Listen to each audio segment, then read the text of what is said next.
Hengki, kali ini aku bersama temanku yaitu Julio akan membahas tentang sesuatu nih. Mungkin kalian bakal penasaran. Nah, Julio, hari ini kita akan bahas apa sih? Nah, hari ini kita akan bahas tentang cara menghitung WACC Hmm, dari perusahaan yang kita pilih yaitu Adro. oh, oke. Lalu kira-kira WACC itu apa sih? Nah, WACC itu merupakan perhitungan cost of capital berdasarkan porsi utang atau debt dan ekuitas dari perusahaan tertentu. Nah, metode ini biasanya digunakan untuk menguji kelayakan investasi ke perusahaan berdasarkan struktur modal yang bervariasi.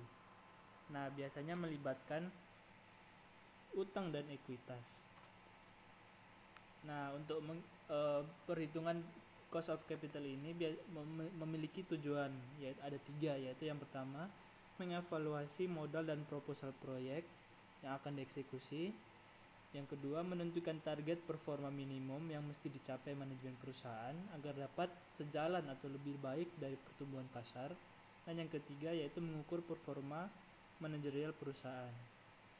Nah, bagi investor sendiri, cost of capital adalah tingkat pengembalian yang diharapkan oleh investor yang bisa diperoleh dari dana yang ditanamkan kepada perusahaan tersebut. Perhitungan cost of capital melibatkan utang dan ekuitas. Oleh karena itu, perhitungan cost of capital dari perusahaan dilakukan menggunakan angka cost of debt dan cost of equity. Seperti itu, Heng. Oh, oke. Nah, kira-kira susah nggak sih ngerjain WACC itu, Jun? Nah, untuk menghitung WACC sendiri itu sebenarnya gampang, tapi kita harus lebih teliti aja sih kadang. Karena terkadang kita salah menghitung betanya gitu. Ada Hmm, 3 step, yaitu menghitung, yang pertama ada menghitung cost of equity, menghitung cost of debt, dan yang terakhir menghitung WACC itu sendiri. oh, oke, oke. Jadi ada berapa langkah sih yang harus dicari atau digunakan untuk mencari WACC itu tadi? Kalau step besarnya sih ada 3 ya, yang kayak tadi aku sebutin, yaitu menghitung cost of equity, cost of debt, dan juga menghitung WACC. Oke, oke. Kok kayaknya susah banget ya? Enggak lah, kita coba aja gimana langsung. Oke deh, coba tolong jelasin dong gimana caranya. Nah, gini kan, saham yang kita pilih yaitu Adro, dan untuk tanggalnya yaitu 31 Desember 2021 hingga 30 Maret 2022.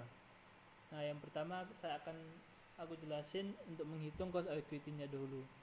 Nah, untuk menghitung cost of equity kita ada 3 poin yang harus kita dapatkan terlebih dahulu, yaitu risk free, beta, dan juga expected return marketnya. Yang pertama kita langsung menghitung dari betanya sendiri. Nah, untuk menghitung beta kita harus memiliki 2 data. Yang pertama yaitu data dari harga harga sahamnya pada hari itu, harga saham Adro pada hari itu, dan juga harga saham pasarnya. Nah, untuk mendapatkan harga saham dan harga pasar ada 2 cara, yaitu kita bisa mendownload dari Yahoo Finance untuk tanggal yang kita inginkan. Lalu yang kedua yaitu dengan menggunakan Google Spreadsheet, yaitu dengan menggunakan rumus Google Finance seperti itu. Nah, untuk setelah mendapatkan datanya, kita harus mencari juga return daily-nya, yaitu dengan cara kita mengurangi dan membaginya dari harga harga hari sebelumnya. Seperti contoh di sini, harga returnnya pada tanggal 4 Januari yaitu sekitar minus 0,029. Itu didapat dari harga saham hari itu yaitu 2.300 dikurangi 2.370 lalu dibagi dengan 2.370 dan akan mendapatkan hasil itu. Lalu kita drag sampai di bawah dan akan semuanya keluar hasilnya. Sama juga seperti return saham pasarnya, kita mencari dengan rumus yang sama, lalu kita drag sampai ke bawah juga. Nah, setelah mendapatkan harga returnnya, kita mencari beta. Ada dua cara untuk mencari beta, yaitu yang pertama dengan regresi dan slope. Nah, yang pertama untuk menggunakan regresi, yaitu kita ke data, lalu ke data analyze, lalu kita pilih regresi. Oke. Nah, untuk input Y-nya kita pilih untuk yaitu return sahamnya ADRO, kita drag sampai ke bawah. Lalu untuk input X-nya yaitu return dari saham pasarnya. Nah, setelah itu kita harus centang labels dan confidence levelnya. Seperti itu. Lalu untuk output range-nya kita bisa milih mau dikeluarkan di mana hasilnya. Oke.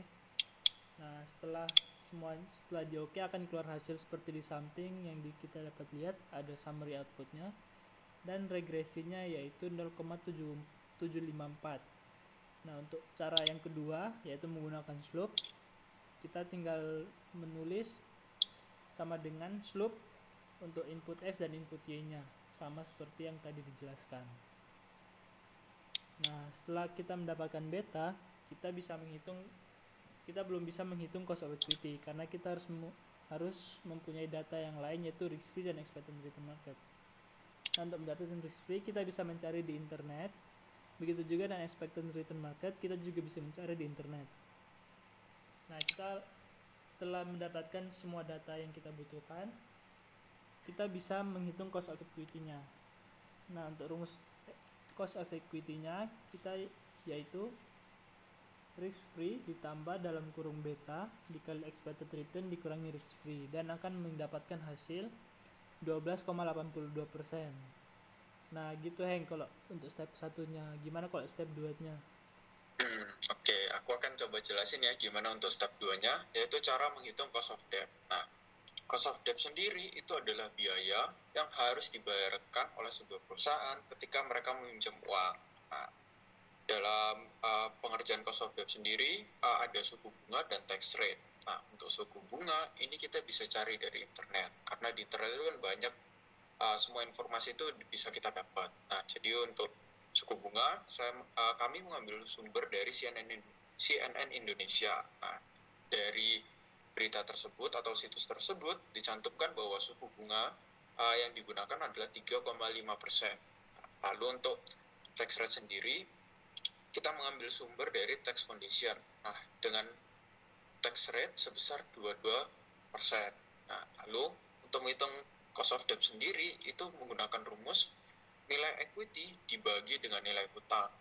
Nah, nanti aku akan jelasin gimana cara dapetin nilai equity dan nilai hutang. Nah, lalu untuk step terakhir yaitu menghitung WACC sendiri, itu kita memerlukan total nilai equity dan total nilai hutang. Nah, untuk total nilai equity dan nilai hutang itu bisa kita cari di laporan keuangan. Nah, seperti yang dicantumkan di sini bahwa total equity itu sebesar 4.458. Nah, nanti ini akan dijadikan jutaan dan ini masih dalam berupa dolar. Untuk dijadikan rupiah kita harus mengkonversikannya menjadi rupiah. Nah, ketika dikonversikan nanti kita akan menemukan hasil seperti yang tadi itu. Nah, seperti ini. Dengan total nilai equity sebesar 66 miliar dan total nilai hutang itu sebesar 46 miliar. Nah, gitu. Lalu untuk menghitung WACC sendiri rumusnya adalah total ekuitas kurung buka dibagi total ekuitas dibagi kurung buka total ekuitas ditambah dengan nilai hutang lalu dikurung tutup lalu dikalikan dengan cost of equity yang telah kita dapat tadi di langkah pertama itu.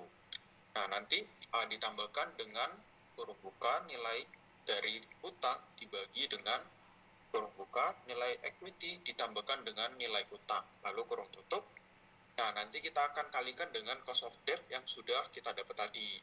Nah, jadi untuk mendapatkan WACC ini kita membutuhkan step 1 dan step 2 yaitu menghitung cost of equity dan menghitung cost of debt.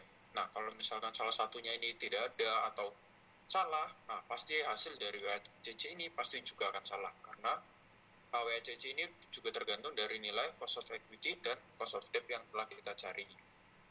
Nah, begitu untuk penjelasan tentang bagaimana cara mencari WACC.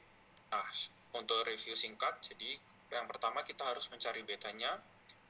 Beta itu bisa kita cari menggunakan regresi seperti yang tadi dan menggunakan slope.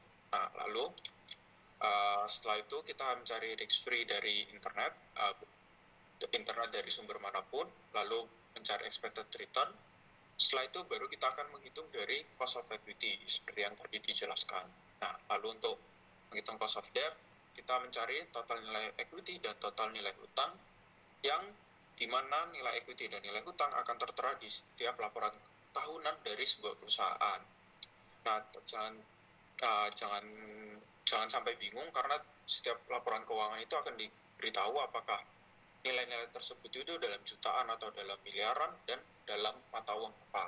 Nah, untuk Adro ini, dalam kasus Adro ini, laporan tahunannya itu menggunakan dolar. Jadi kita untuk menghitung WACC-nya agar sesuai dengan mata uang kita itu harus mengkonversikannya lagi menjadi rupiah.